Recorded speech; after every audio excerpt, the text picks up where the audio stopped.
that this House will deny citizens who took part in organ trade privileges from the NHS or from the private sector.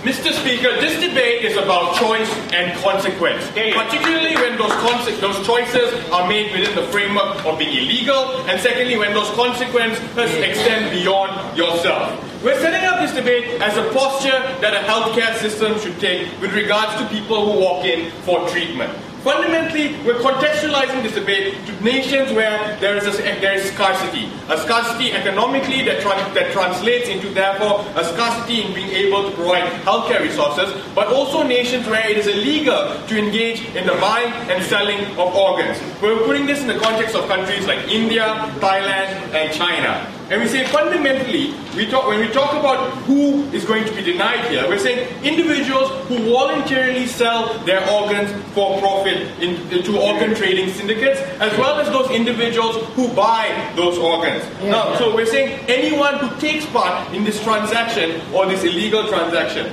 Now, obviously, we are going to embark on campaigns to inform people that this is indeed an illegal activity that is proscribed by the government, the same way that you see anti-drug campaigns being executed in many of these states. Now, we say, what do we mean by denying privileges? Now, we say, when a complication directly arises from the trade of the organs, so in two forms, septicemia that might come about from receiving an organ, or your kidney, you need dialysis because you donated your kidney, you will be denied you're denied the health service, and I'll talk about that in a bit. We say, how do you make this correlation? Essentially, we say insurance companies do it all the time when there is, they make an evaluation of whether you can make a valid claim based on a pre-existing condition. So if you break your leg and you go to the hospital to get treated, even though you donated your organ, you still get your leg put in a cast. But if you result in kidney failure, or you need dialysis because you donated your kidney, then you're not going to get it. And when we say denied here, what are we talking about? We're putting this in the purview of scarce resources and the judgments that hospitals make in terms of triage. We say when there is limited resources and becomes a question of priority, 2 people need an organ, 2 people need a dialysis machine, we will give precedence to the individual who chose not to donate his organ or chose not to accept the donation of organs. Now, we accept in the context where there's enough to go around for everyone, we will help everyone, just as the Hippocratic Oath demands. But we think this debate takes place in a world where this happens. Now, in terms of the organ shortage, we're more than happy to put in an opt-in policy and embark and encourage people to put in. So opt-in in the case of encouraging people to donate post-mortem. In terms of burdens, we regretfully accept that people will be harmed by this, particularly the donors as well as the recipients, and we accept in some cases that harm might be fatal. But we are weighing that out against the general harm to society as well as the principal harm of choices having consequences. So what will I talk about in today's debate? I'll talk about the consequences of I'll talk about the scarcity, I'll talk about the idea of how choice needs to have consequences, and then I'll talk about harm to healthcare in general. My second speaker, NC, will talk to you about law and order and how this creates organized crime syndicates, this benefits organized crime syndicates when people involve themselves in this activity. State health resources. Essentially, we say there is a scarcity, and the scarcity of health resources, not just in terms of organs. In third world nations, there's a scarcity of antibiotics, there's a scarcity of advanced equipment, there's a scarcity of manpower, there's a scarcity of beds in hospitals, just the infrastructure. And we say fundamentally, what happens in this case is it's often a zero-sum game. Choosing someone means someone else gets denied. So there's a situation where people bear consequences. We say therefore, in the case of why these consequences are important, we say particularly in the case of organ donorship, it's a high-risk proposition. Essentially, donating your organ creates a situation where you weaken your immune system, you weaken your body's ability to support itself. But secondly, we also say receiving an organ on the black market means you didn't go through state channels or state-endorsed channels to receive that organ. You might be more prone to septicemia. You might be more prone to complications that arise from receiving the organ, particularly if that organ is rejected by your immune system. Yes, sir. sir, some people have unhealthy lifestyle choices that can directly lead to diseases as well. But the state still responds to them because they have to be co-opted within the system. Why is it any different in your The distinction here, and this goes very nicely to my second point, is this is not just an unhealthy life choice, it's an illegal choice. And that's nicely my second point, because we say this. They know what they're getting into. Even if they don't, our campaigns will resolve that issue. And if we're looking at saving lives, you have to weigh out the consequence of which is more important. And an individual who's chosen to wait, an individual who's chosen to not take part in this procedure, or an individual who needs treatment, who's followed the law, should be given precedence over someone who's done something to fundamentally harm himself, because they knew it was harmful. And not just that, in doing so, they signed up, in doing so, they broke the law. And this goes into the second level of analysis, because we say these individuals chose the consequences. They knew by breaking the law, they've moved themselves outside the reach and responsibility of the state. Said, I'm not taking anymore. Because fundamentally, they've chosen to exclude themselves from the state's responsibilities to them. We say, therefore, they have no right to demand from the state to give them something when they need it. Fundamentally, and we say it is morally abhorrent that someone else should suffer because of this person. Because that's what's going to happen in the context of scarcity I talked about. In the final point of argumentation, we say it harms the healthcare system in general. Because we say this, what essentially happens is you create a scarcity of organs as people, in the process of doing this, what you're doing is denying the legitimate healthcare system access to organs because people are selling it off. One of two things happens in this case. Firstly, wastage, because these syndicates only can give as many hours as you want. They're not going to go, oh, I have a spare liver, why don't you take it, National Healthcare Service. More than that though, we say fundamentally this system favors the wealthy and rich in society. It creates an inequality and puts a price on life. It says for you to participate, for you to to save your life, you have to be able to afford things from the syndicate. Because they take the organs that otherwise people would have donated post-mortem. It exacerbates the scarcity that already exists. Because these organs now have gone out into a market and are being sold by non-state actors. State actors that are not looking for broader legitimacy, broader interest of society, but their own self-interest, their own profit margins. Choices have consequences, Mr. Speaker. And if those consequences harm society and your choices were made illegally, you have to face the music. We are proud to oppose.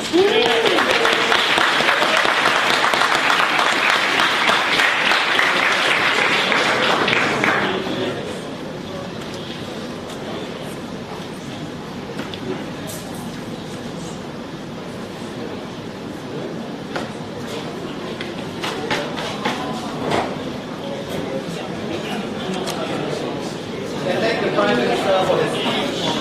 It's open the case for opposition. A call for leader of opposition here.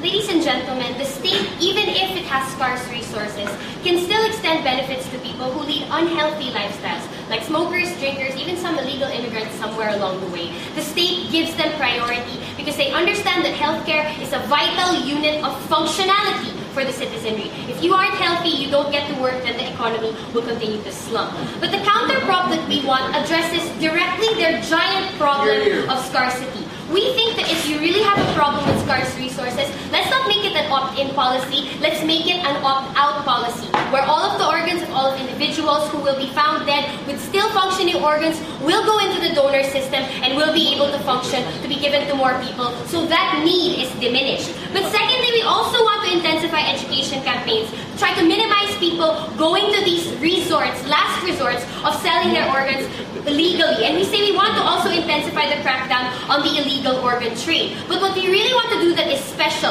is make use of the individuals who fell prey to that cycle and make them the poster children for being able to say that that wasn't worth the risk. So now the state positions itself not negatively. It now positions itself as positive and as forgiving. And ultimately that leads to there being at least a little bit more of a capacity for these individuals to consider living a legal lifestyle and to not go to illegal means to try to answer their desperation on a day-to-day level. The principles that we want to discuss on opposition are simple. We want the fulfillment of state responsibility to citizens, even those who have gone astray, and we want the strategic return of investment for the state, motivations to maintain a healthy lifestyle, and the abandonment of the illegal organ trade. Before I go on to my two arguments, I will respond directly to the speaker previous. He tells us that scarcity is really the crux of the problem. It's being able to go to illegal sorts because you don't have any way to gain finance in the status quo legally. We think that that desperation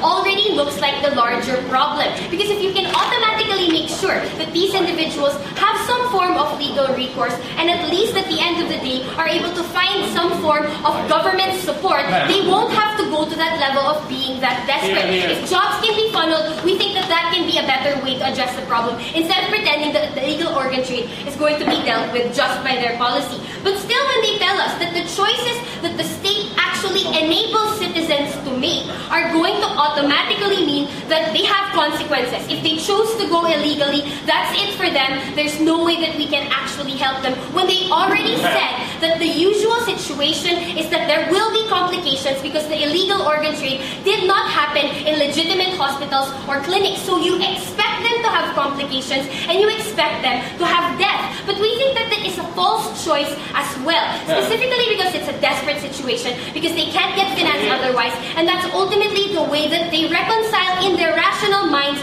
to go to the illegal networks, because there's nothing else for them to do, and the black market is always calling. So what we think is probable is to really try to find a way to tap back into the hearts and minds of these individuals and try to find a way to convince them that they don't have to go to these extremes, that if they need money, maybe there's somewhere else they can go. They don't have to resort to the illegal trade. But before I want to talk to you about real state responsibility, sure.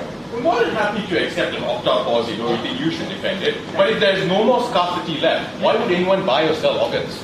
Look, the reason why scarcity exists is because the black market is a faster additive. You can have it automatically if you just pay someone off to give them your organ and even dupe them into believing that it's going to be a safe procedure and leave them for dead. Hence the urban legends of your kidney being taken when you go to Mexico. We think, however, that the problem really is that the mentality of the people is that the state has abandoned them. And healthcare, as one of the trade-offs that they wage on government side, is further proof that healthcare is going to be used as a bargaining chip. No, thank you. So we want to talk about, on the first argument, the idea of the state responsibility to assure healthcare across the board, regardless of whether these people have made mistakes and false choices and have been duped into thinking that the illegal market is the only way for them to go. Why do these individuals even resort to the illegal underground organ sale to begin with? It's not just because scarcity exists, because sometimes we think that the government doesn't adapt to maybe being able to harvest more of these organs like they do in Spain and Iran. What we think is that these people have a mentality that they're excluded from the system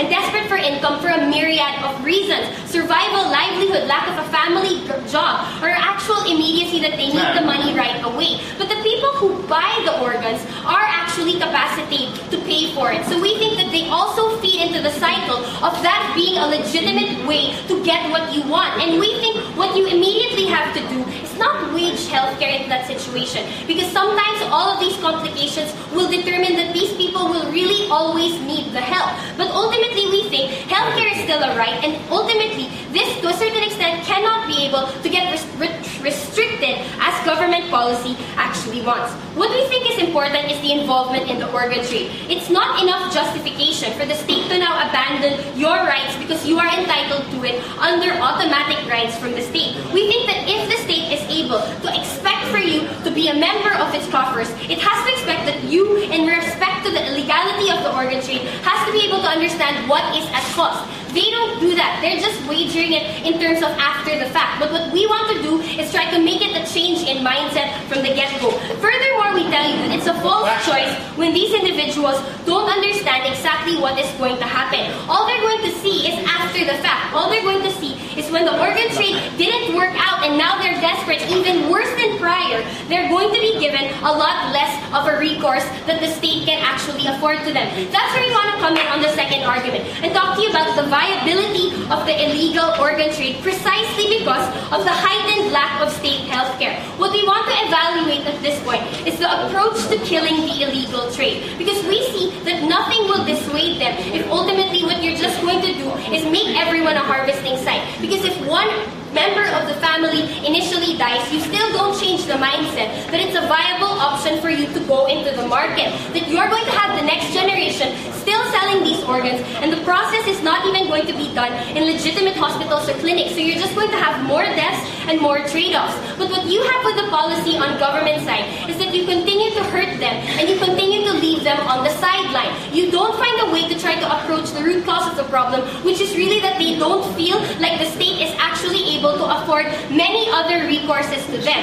That's where we go in and try to go for education and jobs and try to make it look like you don't have to go to the illegal organ trade just to get finance on the table on an everyday basis. We think that the unique market of individuals to supply as testimony for proof that you didn't have to do that and that wasn't the right choice will exist with our model specifically, because we don't deny them the health care. We allow them to survive the dangers of the illegal organ trade, and we make them testimonies for why you shouldn't do it in the future. That's the only way to dissuade them, and that's the only way to make it in a clear mentality that you don't have to go to this desperate level. Thank you.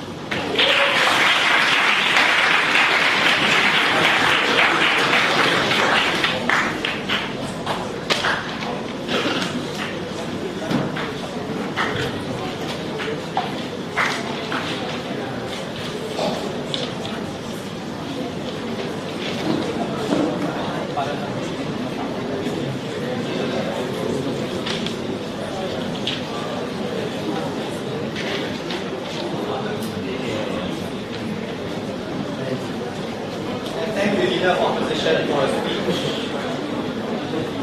To further the case for side government,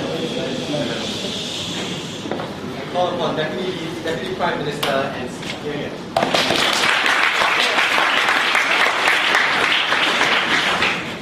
Okay, Mr. Speaker and members of this House, I think we need to do some donate the ears to these people. So basically, these people cannot hear because we have 2 ears, right? We can give them 1 ear.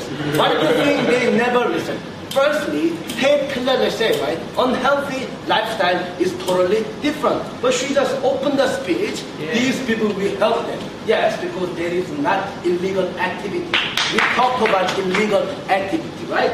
Then she just talked about there is a scarcity and we want to help these people. But the problem is, Ted clearly conceded, yes, we want to help these people. But the problems in this society and debate is there is the scarcity of the organ. That is the problem. I think second speaker must listen more and deal with more problems.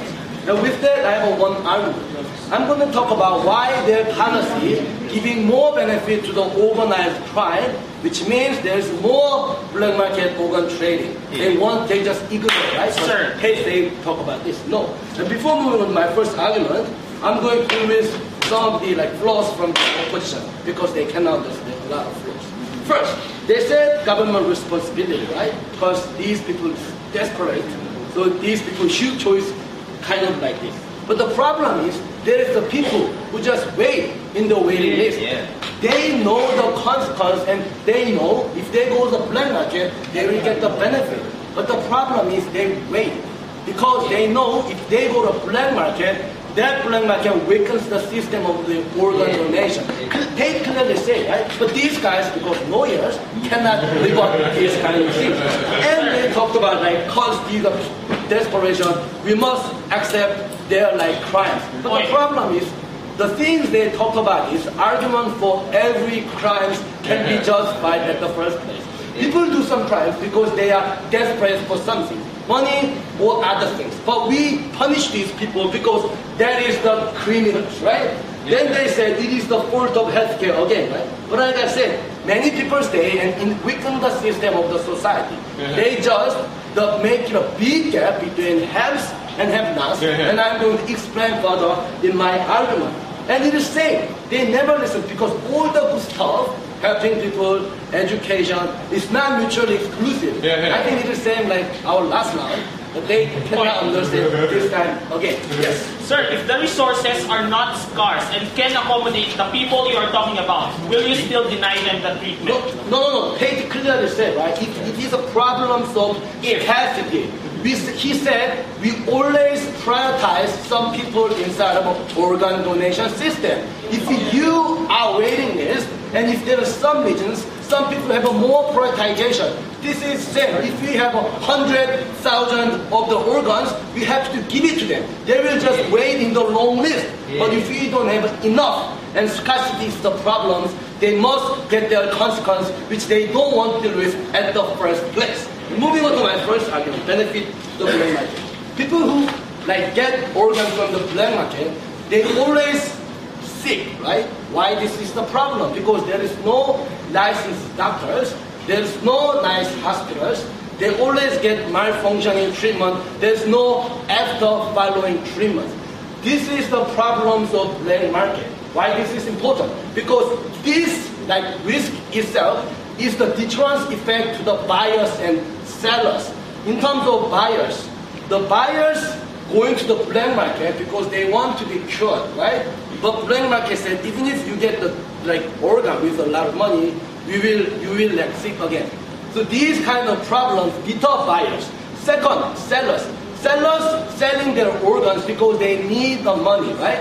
But the black market said even if you sell your organ, you must pay some money because you really get sick. This is the thing sometimes giving deterrence effect to the people, buyers and sellers. And sellers especially because they get a lot of benefit from the system. Then why their policy making wrong message to these people? A, buyers. State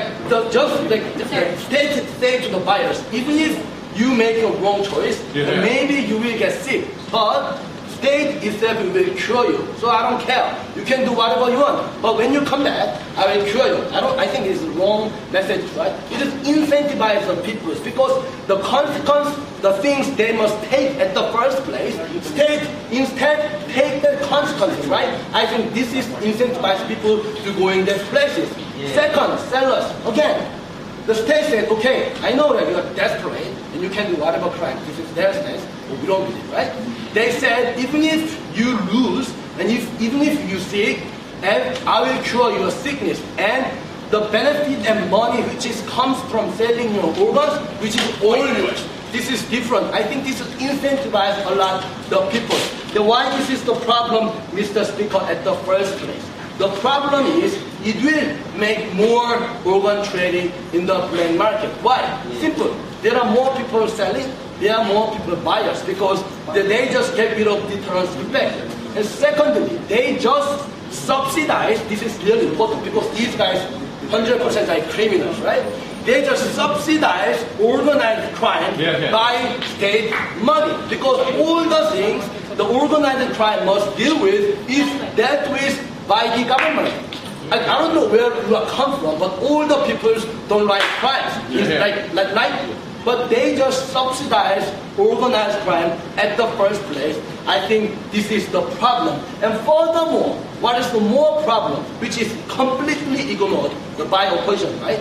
Tate clearly said it creates gap between have and have-nots. People who have can go to black market. If black market is bigger and bigger and bigger, people like, them can buy a lot of organs. But the problem is people who don't have a choice, who must wait in the waiting list, their choice will be decreased seriously. I think this is the very problem at the first place. You guys must deal with this problem. Okay, Mr. Speaker, what have I told you today? We clearly told you about unhealthy choice. It's an unhealthy lifestyle. It's not the crimes, right? If there is a crime, Logan and I are big felonies because they smoke. It's not the crime. Secondly, we clearly say every choice has consequences.